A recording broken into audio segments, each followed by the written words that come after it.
right, we're back with another episode of Assist and Anime. As you can see behind me, a new logo as everything. I'll pop it up in our video itself. But you also can see it on our Spotify. We're on Spotify and Apple now, so we're making moves, Jason. We're all over the place now. Oh, Going up, all the way up. I wore mine. I kind of cracked all over Naruto last week, so I wore a Naruto shirt this week. So that's for the Naruto fans. That's my sorry right there, just for y'all. I did not make up for it with my One Piece shirt. I'm wearing my Samurai Shampoo shirt today. This is the record on there. So today's episode is very interesting because we've done some things where we've listed our heroes that we hate. We've done some things that villains that we understand. This episode we're going with our favorite female protagonist, which is I think an awesome one. Very excited to get into this one because there are some great ones, and sometimes I overlook them. So now I'm looking forward to list my favorite. I don't know if you want to start, Jason, or you want me to start on this one. I want to start this time because this is my topic. So, I love it.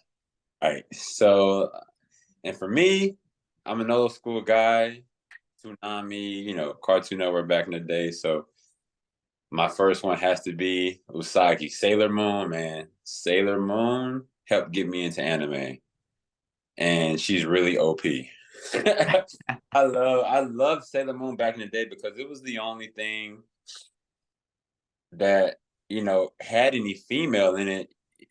Females in it that could actually go. You know what I mean? And it was all about girls, and I thought that was something that was super fun, and it had kind of like that Power Ranger theme to it with the colors and the different planets and stuff. So Sailor Moon, that's my girl. Second, I have Urza Scarlet from Fairy Tail. Have you seen Fairy Tail? I've seen some of it. I haven't seen all of it. Yeah, Ezra. Ezra is her power is called Requip, so she can change armor, magical armor, and not only is she powerful in a magical sense, but she's powerful in a physical sense. So I thought she's a really cool character to have people check out. Okay, third is also an old school anime. So I played in Switzerland, and during this time, I was like maybe 23 years old, and anime was literally keeping my brain together. Like, so bored all the time. And so I got into a lot of different kinds of animes and stumbled upon an anime called Air Master. And the main protagonist, her name is Maki. So Maki was a gymnast looking for a new challenge. The new challenge was street fighting. And so this is a girl, a gymnast going into street fights using these gymnastic moves. And I promise anybody that's listening, if you check this anime out, it's really, really interesting. Maki is a super interesting character, and it's kind of an old school artist, art style, and I think it gives a lot to the how you see a woman in street fights. So lastly, I got Nezuko from Demon Slayer because I have to, keep it contemporary. And I have a theory. You want to hear my theory? Yeah. So my theory is Nezuko is really the main character. Like it's Oh, really her and what she has to go through to regain her humanity back. That's just in the background for me. So yeah, she's super OP. I mean, she can change her size and she gets to sleep all the time. Sounds like something that I would want to be. So yeah, Nezuko. I like those. Man, you've hit some flashbacks to the Sailor Moon. It's been a little while since I've seen Sailor Moon in a while at the Cartoon Network days. That's what it was, the Sailor Network days. I had to check out Air Master. I'll have to check that out because I looked it up too before we got going. And the cover of it looks pretty cool as well too. Where it looks like she's doing like a spin kick or something like that. So it looks pretty cool. I'll have to throw that. And then Nezuko, I just started watching Demon Slayer. Uh, so powerful. Such a great character as well too. I can see where I that's a good theory. I'll have to keep up with that. Yeah, watch what happens. I love it. I love it. All right, so my list, no particular order of favorite, but I'll start with Ryuko Matoi from Kill la Kill. Uh, Nice. great anime. Just a great show. Funny in some ways of how they do things. The animation is very I don't know, it's like a cartoonish, but I don't know, just how they do it. It's a very like old school feel to it as well, but it's not as old school as it was made in like 2014. So Yeah. very one of my favorite animes to watch. Also, just her character, she's so badass. Like she got the scissor sword and everything about her. Just this fighting the student council is so great. Yeah, that's good. Yeah. I think I love that character. I love that character. Loud and can back it up. Yeah, I love it. My second is I gotta go with Fu from Samurai Champloo. Without Fu, we don't have Samurai Champloo. She's the one that tricked Jean and Mugen together to get into to travel with her with the two-headed coin. And just her character overall, she's that comic relief in certain situations, the show, but also takes a serious tone. Can't beat Fat Fu, especially when she starts eating as much. So just a great character in in in, in Samurai Champloo. And Faye Valentine from Cowboy Bebop is another one. Um, just big, obviously, I'm a little bit old school. These two back to back, but Faye is just a kind of just a badass in her way of a character in Cowboy Bebop, how she handles things. Very just outspoken character. And she loves Spike and Jet and cares for them, and shows that she doesn't, but she obviously cares about the group. And just her introduction to the Cowboy Bebop and everything, just a phenomenal character as well too. And then finally on my list, I have Soletta Mercury from Gundam Witch from Mercury. Just I love Gundam, and this is the first time this has been like a female protagonist in Gundam. Um, and someone can correct me if that's wrong because I know Turn A, I'm not sure, but if she was the actual protagonist, I know 0083 too was the character as well too, but those was a shorter episode for 0080, I'm sorry, for Gundam, but Soletta Mercury, awesome. Just love everything about her. Kind of goofy, but just a very badass Gundam pilot and connected to her Gundam and just a phenomenal series. I like your list better than mine. I'm not gonna lie. Just because of kinds of characters, you know. I don't know, something about an OP woman, just kind of like, just woman that can just go out there and like, you know, in anime, the women are always seen as kind of either they're super weak or you know what I'm saying, or they're just kind of plot pushers, Yeah. you know, or kind of like just fillers just for, these characters that we have, especially yours, kind of they influence the plot. Not only they influence the plot, they make you think about what a female character should be in an anime. Who Yeah. was a I don't even I didn't even think that you were going to put Fu on here, and I know you love Samurai Champloo, so I should have saw that coming. Well, it took me a minute because I thought about it, and then so I listed originally. I had some other characters listed, and I was like, wait a minute, like Fu is just like she's the plot mover. She got everything going for, Samurai Champloo. She's the reason why they have, Yeah. um, the series because she fixed that coin flip and everything like that. There was another one I was gonna throw on there, and I'm looking it up right now. Uh, and I wasn't sure. Oh man, the character that Kami la Kill, I was looking up and I was wondering if she was the main character as well too. The woman that was part of the group, Akami. Yeah, I should have put her on there too. Oh yeah, yeah, So yeah, yeah. Oh Kami man, like, yeah, miss that was a miss. I really liked that anime. It was good. It was Yeah, it short. was good. Not one for pick your favorite character. Right. No Don't spoilers. don't pick your favorite But character. But that one has two. I mean, that one has a two badass. I mean, the main female protagonist was Akame, and then the leader, the general herself, is another like the antagonist is a badass as well too. yeah, that's Yeah, dope. yeah. So those are good ones, man. I enjoyed yours too. I like Nezuko. I love the theory about Nezuko. Sailor Moon hit hard. That the memories hit hard back right there. Hit you right in the nostalgia. That's what I was trying.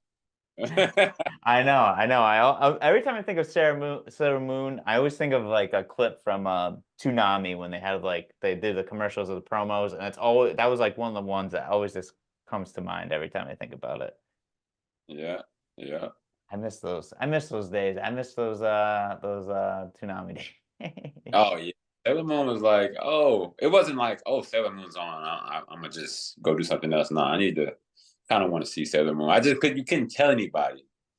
But Sailor Moon was right in there with the best of them, with the DBZ, and it got to that point where Sailor Moon, Sailor Moon's gonna come on, Yeah. you know. Do you remember this is totally like just to stick with the town. Do you remember Tenchi Muyo? And Yes, oh my God. yes, that's old school. That's the old school one too. Yeah, I know. I was actually looking for that to watch the other day because I was feeling nostalgic and I wanted to check like I wanted to go watch it somewhere. Like I was like, where can I watch Tenchi Muyo? But I think it's on. Okay. But yeah, back to Tenchi Muyo. Like Tenchi Muyo was yeah, I'm just one of those animes that's just like old school. I was looking for to rewatch it somewhere because I couldn't remember like remember parts of it. I don't either. I don't remember the plot or any. I just remember Tenchi Muyo. That's the only thing I remember, and I Yeah. know that. That Outlaw Star was another one too. I was just thinking about as well, the Tsunami days. Outlaw Star. Go on, go on. Outlaw Star. I'm trying to remember which did I watch first.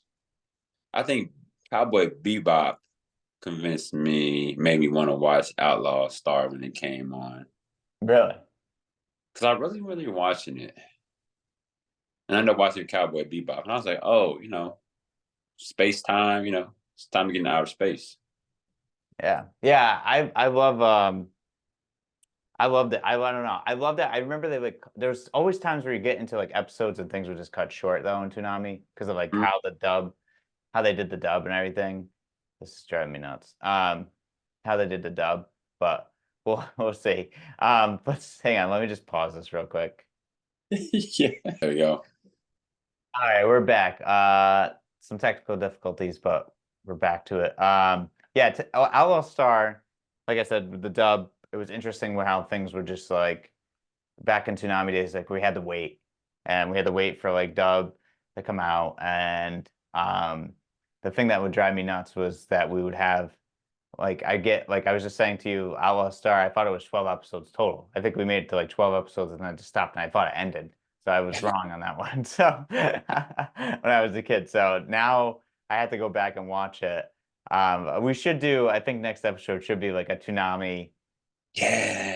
flashback episode or a 90s or like a 90s anime, early 2000s anime special, just like listing our favorite ones and shows that helped us Oh, like that's going to be a good one. yeah, I think that would be a great one to do for sure. But after from the sports news world, we had some interesting stuff going on in sports this week, which was very interesting. And thanks for putting these topics in here. Um, Phil Pikowski suffers a knee injury during court storming at Wake Forest. Do you think they should ban court storming? I so what's crazy is I've experienced court storming like as a player. Yeah. Uh maybe more than twice, maybe for like four times. Oh, And that and I it's terrifying. Let me tell you, like even from a player's perspective, like you see these guys, they're tall, they're in the best shape of anybody on the planet, but it doesn't matter. There's 100 people trying to run onto the court at the same time. It's terrifying. Should they ban it? I don't think so. I don't think they will. Just because that's something that makes money. If you win a big game, this is a big game, and your team wins. You kind of want to be a part of that moment, and that's just a part of the deal. Would I ban it though? Yeah, it's super dangerous. These guys are worth so much money, and if they make the numbers work, I think they will ban it at some point. But it's really fun. Like it was okay. I didn't get hurt any other times yeah. that I experienced it, but it's terrifying. I bet because there's like you said, there's about 100, over 200 people running from you from the student section and on coming onto the court. Um, yeah, it's scary because we've seen two incidents this year, and the other one was a Caitlin Clark against Ohio State. Someone ran into her, knocked the wind out of her. Um, which is scary because another player worth a ton of money and worth a ton to the women's basketball game right now as well because she gets eyes on TV Right. for her games and stuff. But yeah, it's an unfortunate situation and like for someone that you've been a part of it, court storming, like seeing it on that end. I don't think I've ever been part of it on the fan side. Nothing's really happened at URI for me to court storm unless they beat like Dayton, but but that wasn't gonna happen a while ago. But I think just seeing it happen, I think like some ways maybe they could fix it. They want to keep it is let the players get off the court Yeah. first. Yeah.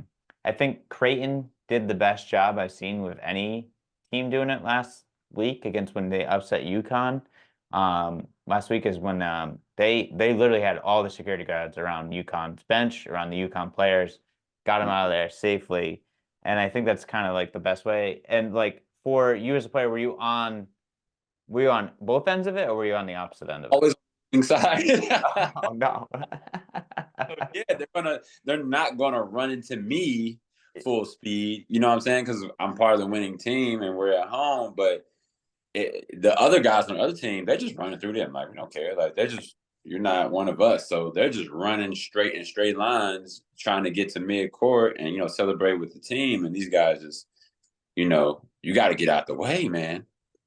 You got to get out the way. It's kind of crazy to me too that fans think some fans think they're like entitled to kind of like go after players. I know there's been like issues where they've hit like players in the back or anything.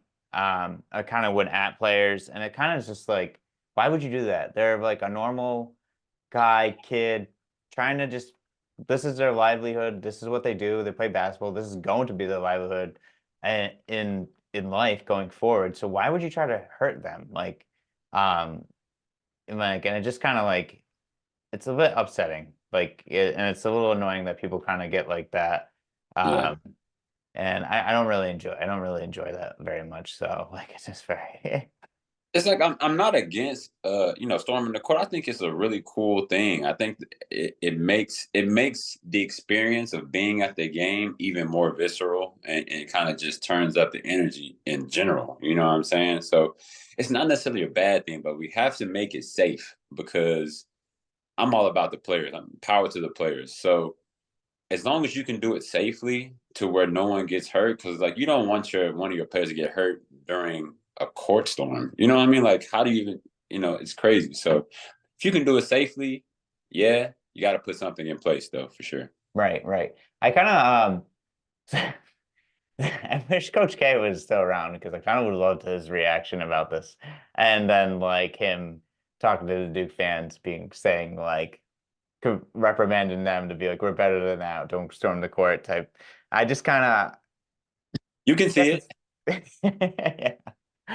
I just there's times where you just miss like old coaches like Coach K. I don't know him personally, but it was funny. He's a great coach, obviously, but I just kind of like hated him on some sort of level just because Duke that he brought that like element to Duke and like just talked to the best player and like just very like the way he Mm-hmm. just how he went about things. And it's just you miss like those old coaches like you're like, man, I wish he was around just to kind of see his reaction and hear it because I think he would have John Shire handled it very well, but I think Coach K would have lost it Oh, on a different level. he would have he would have reprimanded everybody. Yeah. Been mad at everybody. Like, can you imagine like Coach Bobby Knight? One one of his players gets hurt, he just lost to Duke or lost to UNC. You know what I'm saying? Or I mean, or Rhode Island. They lost to Rhode Island, and Rhode Island just storming the like. He would be going nuts. He'd be punching out. Yeah, I might have been one of those people who'd be punching out those early days of where I had one. He got you first. Yeah.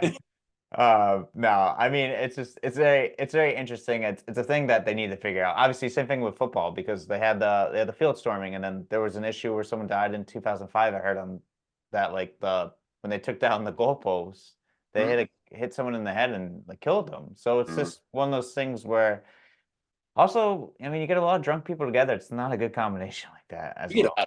a lot of people together. Yeah. Yeah. So alcohol, it's Yeah. crazy. It's nuts. Yeah, and then we go jump into some NBA news with KD passing Carmelo for a ninth in career points. Um, what are your thoughts on KD and just overall his career overall? I'm a big KD fan. I do not follow his Twitter though. I heard Twitterer, but KD has first of all, he's keeping the mid range game alive. I think that he is living proof that if you can shoot the mid range at a really high level, it makes you really dangerous, which is something that I've been preaching for about bajillion years. It feels like just a great player. I think he gets a bad rap off the court a little bit.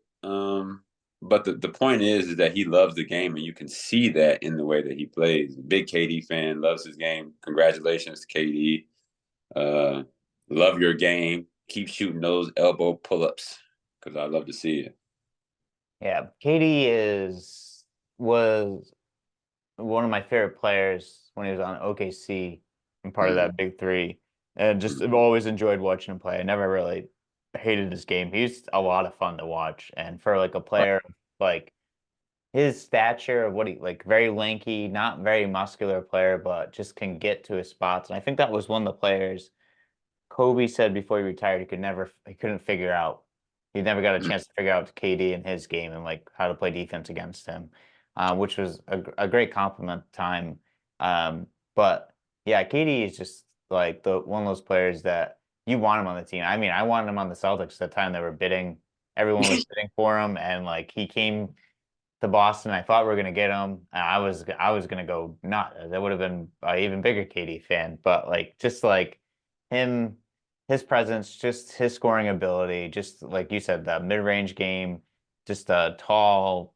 He can take in the post, a little fadeaway, hit you with those. Just that, and he has that pull-up game too, where it's like his shot is like coming over half, just coming up and just pulling up like in the finals, like he did against LeBron at the three-point line that have like kind of put the Cavaliers away, even though it was like game three or two, something crazy, but it just kind of like helped.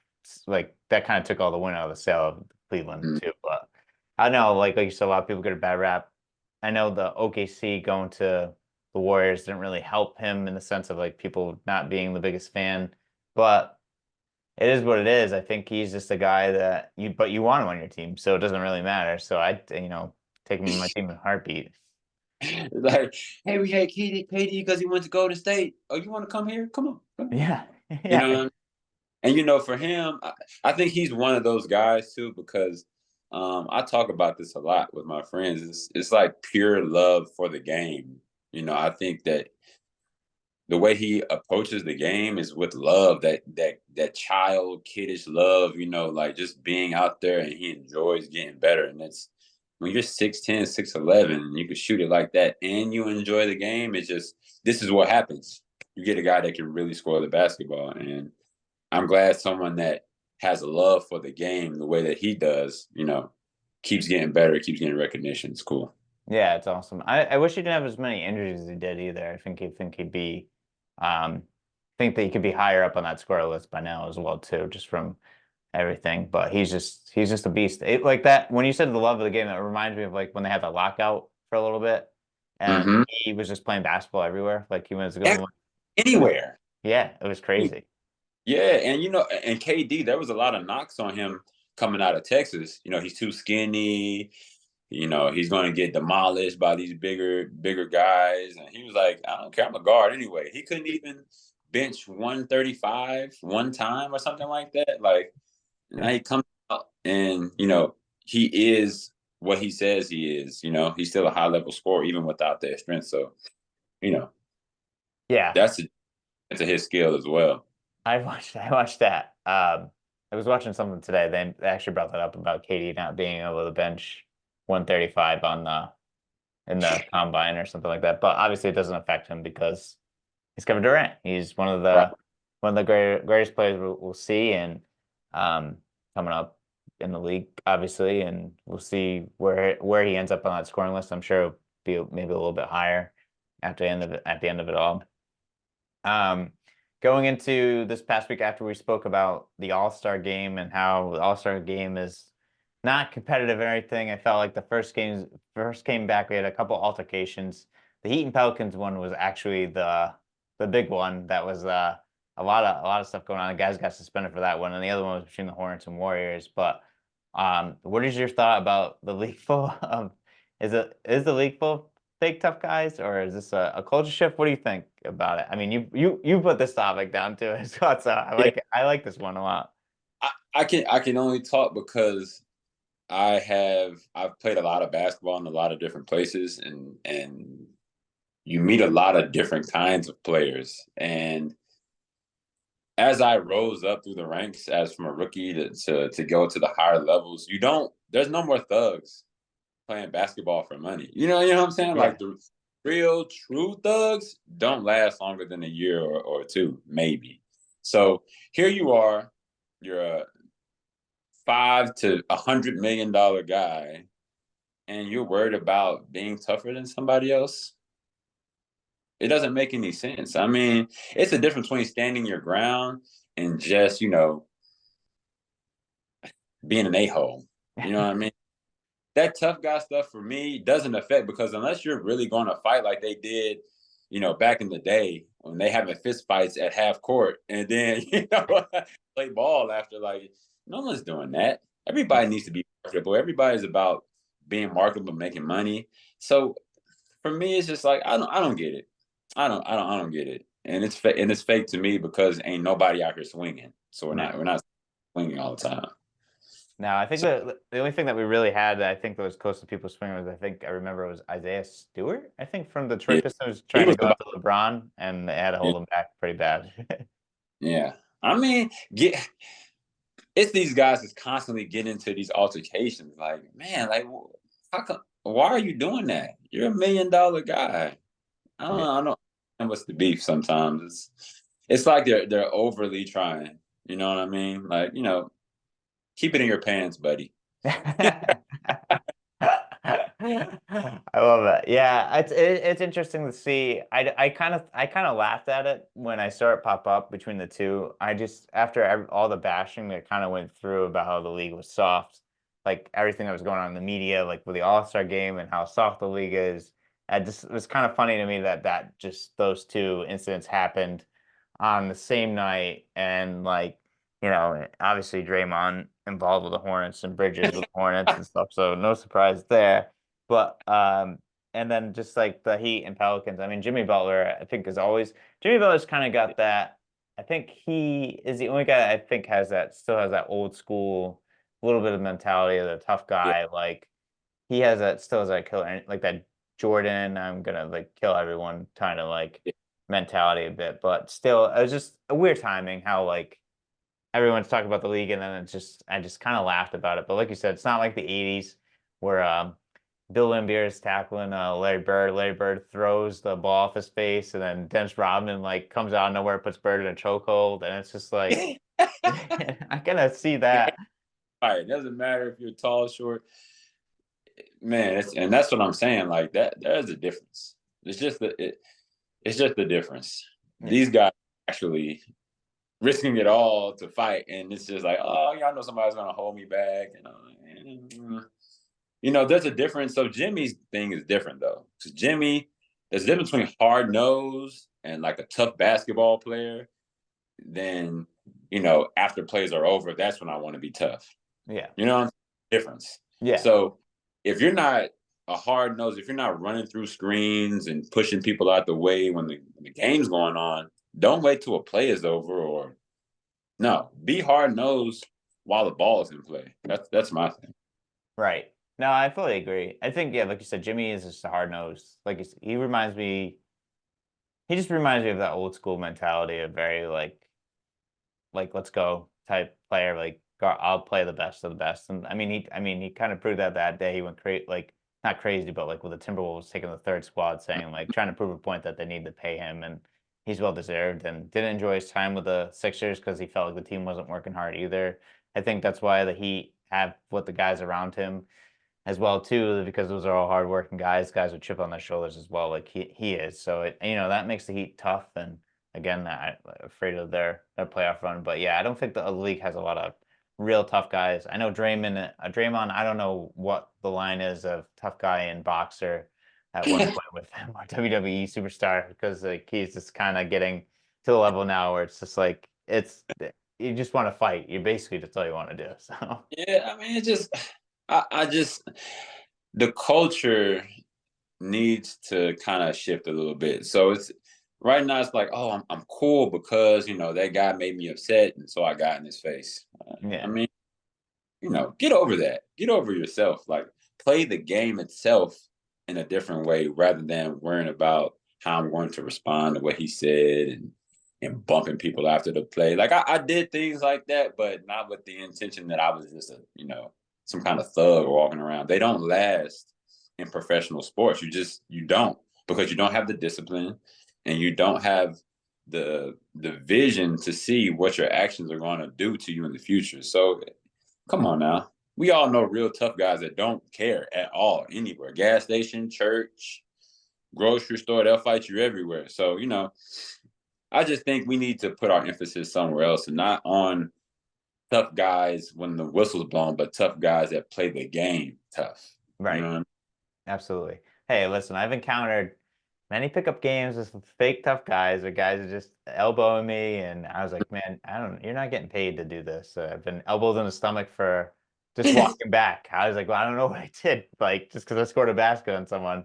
So I've dealt with those tough guys. Those guys drive me nuts, and I'm also like at the age now where I don't want to get injured. So, right? So it's like you don't want to deal with those guys anymore because you're like, I just don't want to deal with it. Like I played pickup a couple weeks ago, and or a few weeks ago, and I watched two guys almost like fight each other in a pickup game because they were just like I don't know. They both didn't know. I just like it's guys that don't know how to play properly. But anyways, it's a different mentality. It's just funny. I can't compare myself to you because you guys are pros. So I just always throw in a little like, here's my pickup game story. Yeah. But so tell me, as a fan, when you see stuff like this, like, does it like make you want to watch more? Does it is it something that's No, I mean, I don't like the whole. So I don't like the whole like fighting each other. Like I don't know. I just don't like that fake stuff. I can understand if someone undercuts you while you're going for a dunk or like something yeah, like happens that's not supposed to happen. Which I understand we can get pissed. You don't want to hurt somebody. But the kind of the mentality of just like trying to start a fight every game, like a Draymond, just like yeah. at one point it's just old. It just gets old, and you're like, okay, like I don't really enjoy watching this person because it kind of ruins the game for me. Mhm. And it's not like I mean, I keep going back to like the 90s and I watched some stuff from the like some clips from the 80s and stuff. The league now is there's no hand checking. It's more like a little more wide open. So I can see why things don't get as chippy as it was back in the day. But I don't know. I do like hard-nosed basketball. I like guys like Jimmy Butler. I enjoy like, watching Jimmy Butler play, like a guy like that. Like even when he played against the Celtics in the Eastern Conference Finals, I couldn't hate. I can't. I wanted to root against him, but I'm like, how can you hate a guy that has more heart than the two superstars in the Celtics right now, like carrying a team with like he's the only all-star and Kyle Lowry, it's not very good. So it's just stuff like I enjoy that kind of basketball, like a one superstar that's willing to like go all out. Like Blake Griffin did it with Detroit that year. I think it was like they're trying Mhm. to get into the playoff, injury and everything, just trying to carry them and just like stuff. I like that kind of hard-nosed basketball. I don't like the clotheslines or someone trying to like knock someone out for no reason just because they Yeah, sort of pick the wrong way or something like that. I feel you. Like 10 minutes, they delaying the game and all this. NBA games are already too long, Yeah. way too long, and then you just add that. It's like that's a 2.5 hour game. Yeah. So As yeah, well, as at a least pro, know you have a good head on your shoulders. Yeah, yeah, yeah, yeah. As I mean, as a pro for yourself, I mean, you've experienced it, like you kind of Oh, mentioned before. I mean, do you like coming now that you're watching it? Like, do you not? I'm assuming you don't enjoy it, but do you enjoy it, or do you just kind of yeah, like, Philly. yeah, It seems, especially as an older player, like my focus is the game. Like all that other stuff, like yeah, everybody has their tricks. You know what I mean? The little chicken wing. When I can hit you, I'm gonna hit you. That kind of stuff. But this stopping the game and guys coming off the bench and kind of just making a situation where the ref can be like knock it off and you escalating it. It's bad for the culture. It just looks bad, it feels bad, and it's not entertaining for me no, at no. all. And like another question too for you, because being like you kind of like mentioned that as you're older, you're just more watching for the game. Like going through like being a pro up to the age that you're now, like what has been like the experience for you to just kind of like grow with the game? Like do you feel like more like you became more focused on the game than like took it, I don't know how to say it, like not take it more seriously, but there's like different levels to the game where like you see things a little bit differently, like compared to when you were younger and like, things like that too. You're just kind of like, that's kind of BS. I don't want to be a part of that. Like kind of Yeah. like that stuff. Like what is it like for you just kind of going through the progression over the years? It's just growing up, man. Just natural. I think that so as you grow alongside whatever you dedicate your life to, things become a lot more cerebral. So basketball kind of became my kung fu. That was my kung fu. So that's how I approached it. I didn't disrespect it, and things that didn't help me get better with basketball, my kung fu, I just kind of tossed it to the side as I got older, because you dedicate yourself to something that's gonna better you. So, you get older, you just start to think more. Yeah. At first you just throw the punch, right? You just remembering the routine, remembering the punch, and now you're thinking about the angle of the punch. You're thinking about should I extend all the way? The nuances of the game start to kind of bubble to the surface as the more, the better you get. And so yeah, like all that, I don't have to use my body to get to where I need to go. Like I don't need all the stuff I needed when I was younger, the elbows, the shoulders, things are a lot more cerebral and it's a lot more, it's like watching a calm stream run, that's how I want to be. I want to Yeah. be like, I love it. I love it. I think that's a good attitude to have. I think I've noticed that just, not outside of, just, I mean, playing pickup, I think I'm more basketball in the sense of like, I just want to just more, it's more there for the conditioning now, not for anything else. Not thinking I'm going to get called up or anything. But also, I think I find that in the work-life balance in the workplace too. You're just kind of oh, finding your way when you first start. And I feel like now it's as I mature into it, I kind of like take it, I don't know, more seriously or just like kind of understand more of like what people are looking for. Like it's interesting how you grow, whether through sports or whether through life in general, how much like your mindset changes and everything like that. It's right. it's very interesting how much mature you get, I guess, over the over the years. But yeah, I think that's everything for today's episode, Jason. I mean, it's obviously a great episode, great to talk about female protagonists, great to touch upon what's going around in the NCAA and NBA sports. But next week, I think we should definitely do the Toonami back in the day, bring it back a little bit, have some fun with that one. That's how I grew up, baby. Yeah, same here. That's what got me into anime. But yeah, this has been a great episode. Thank you guys so much for tuning in for Assist in Anime. You can catch it on Spotify, YouTube, Apple, Amazon. We're all over the place now. So catch us, like, subscribe, share with your friends. We appreciate it, and we'll see you guys next week. Yeah.